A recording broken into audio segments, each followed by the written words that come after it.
இந்த வீடியோ பார்த்து ஆச்சரியப்படுறதா இல்லை வேதனைப்படுறதான்னு தெரியல. ஆனால் ஒரு பக்கம் பாட்டி ஒரு பாசிட்டிவான விஷயத்தை கிரியேட் பண்ணுறாங்க. அவங்களுடைய ஹெல்த் கண்டிஷன் ரொம்ப மோசமாக இருக்கும்போது புஷ்பா படத்தில் இருக்கக்கூடிய ஊ அண்டாவா மாமா ஊ அண்டாவா சாங்க பாடுறாங்க. அவங்க பெட் ரிட்டனாக தான் இருக்காங்க. அதுக்கேற்ற மாதிரி 4-5 ட்ரீட்மெண்ட்ஸ் வந்து போயிட்டு இருக்கு. ஸோ அந்த ட்ரீட்மெண்ட் அவங்க மேற்கொண்டுட்டு இருக்கும்போது கூட அவங்க ஆக்டிவாக இருக்கணும் இல்லையா?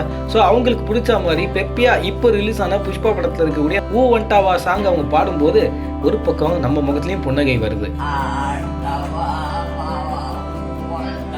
லைஃப் இவ்வளோதாங்க, ரொம்ப லைட்டாக எடுத்துக்கணும், ரொம்பலாம் போட்டு காம்ப்ளிகேட் பண்ணக்கூடாது. அந்த பாட்டி பாருங்க சில் பண்ணுறாங்க. இந்த பாட்டியுடைய கான்ஃபிடன்ஸ் லெவல் இணையத்தில் வைரலாக ஷேர் ஆகிட்டு இருக்கு. இப்படி தான் இருக்கணும் நம்ம அப்படின்னு சொல்லி நிறைய பேர் பாசிட்டிவாகவும் ஷேர் பண்ணுறாங்க. ஊ வண்டா வா இந்த பாடலுக்கு பசங்க தெர்மாமீட்டர் சூடாகி உடையிற அளவுக்கு ஸ்டெப் எல்லாம் வேற லெவலில் இருக்கும். இந்த ஒரு பாடல்னால படம் உலக லெவலுக்கு ட்ரெண்டு. புஷ்பா படத்தில் பார்ட் 2 வேற இந்த வருஷத்துக்குள்ளேயே எடுத்து ரிலீஸ் பண்ண போகிறதா சொன்னாங்க. அப்படி இருக்கும்போது சார் ஊ வண்டா வா பார்ட் 2 மாதிரி இன்னொன்று எடுத்தீங்கன்னா நல்லா இருக்கும் சார் நெட்டிசன் சில பேர் கோரிக்கை முன் வச்சிருக்காங்க. நாங்க எதுக்காக கேட்கிறோம் பாத்தீங்களா? அந்த பாட்டி எவ்வளவு பெரிய பாசிட்டிவான வைபை கிரியேட் பண்றாங்க. இதுக்கு முன்னாடி ஒரு பச்சிலம் குழந்தை இந்த பாட்டை பாடுது. WHO ஊனா என்னமா ஊ அண்டாவா அப்படின்னு ஊ கூட தெரியல அந்த குழந்தைக்கு. அந்த குழந்தைக்கு என்ன தெரியும்? இந்த பாட்டிக்கு என்ன தெரியும்? உங்களுக்கு தான் என்ன தெரியும்? பாத்தீங்களா அந்த பாட்டுக்குள்ள அப்படி ஒரு வைப்ரேஷன் இருக்கு. கான்ட்ரவர்சி எல்லாம் தாண்டி அந்த பாடல் இப்ப காலர் டியூனா மாறிட்டு இருக்கு. அந்த லெவலுக்கு வைப் தான். என்ன நம்ம ரிங்டோனா வச்சதான் டக்குன்னு திரும்பி பாக்குறாங்க. பட் இதுதான் நல்லா இருக்குல்ல. அந்த மியூசிக் வேற அருமையா இருக்கு சார். பாட்டியுடைய இந்த கான்பிடன்ஸ் லெவல்ல ஐசூல படுத்துக்கிட்டே ஊ அண்டாவா சாங் பாடக்கூடிய இந்த காட்சிகள் இணையத்துல வைரலா ஷேர் ஆயிட்டு இருக்கு. இது எங்க எப்போ எடுக்கப்பட்டதுன்னு துல்லியமா தெரியாத சூழ்நிலையில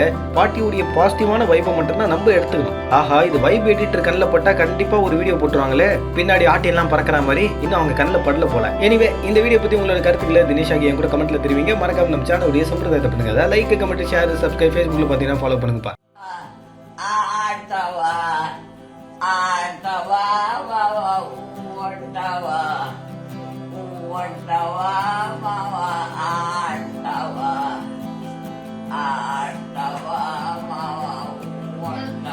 எல்லா வேலைக்கும் நாங்கள் பயன்படுத்துவோம். வேலை செய்ய எல்லா வேலைக்கும் போக பஞ்சத்துக்கு கொண்டு வரோம். ரெடி பண்ணுவோம். மற்ற நாட்களில் இந்த மாடுகளோட வேலை மற்ற நாட்களில் நம்ம அதை ட்ரைனிங் வந்து உழுகணும், நீச்சல் கொடுக்கணும், நீச்சல் போடணும், தண்ணியில் நீச்சல் போடணும், இடையில ஒரு மருந்துகள் போடணும், ஒரு இந்த பாதாம் பால் இதுகளை ஊற்றி போடணும். போட்டு நம்ம மாட்டை தயார் பண்ணணும். மாடு ஓட்டுறவங்க மட்டும்தான் 2 பேர் மட்டும்தான் போக முடியும். மற்ற நேரத்தில் இந்த வண்டி போட்டுறதில்ல. மாடு பந்தயத்துக்கு மட்டும்தான் இந்த வண்டி. ஓட்டாளி ராசி இருக்குது, மாடு ராசி இருக்குது, நம்ம ராசி இருக்குது. எல்லா ராசி ஒன்று சேர்ந்தால் தான் நம்ம வெற்றி பெற முடியும். இல்லாட்டி வெற்றி பெற முடியாது. பெரிய மாடு நடு மாடு கரிச்சா தேஞ்சிட்டு பூஞ்சிட்டு புள்ளிமான் செட்டு ஏன்னா ஒரு 6-7 வகையில் பிரிச்சுக்கிறாங்க. அவங்க தூரத்துக்கு தகுந்து வெற்றி இலக்கை அணைஞ்சிக்கிறாங்க.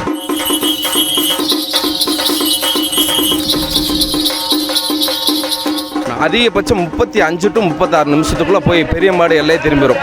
10 மைல்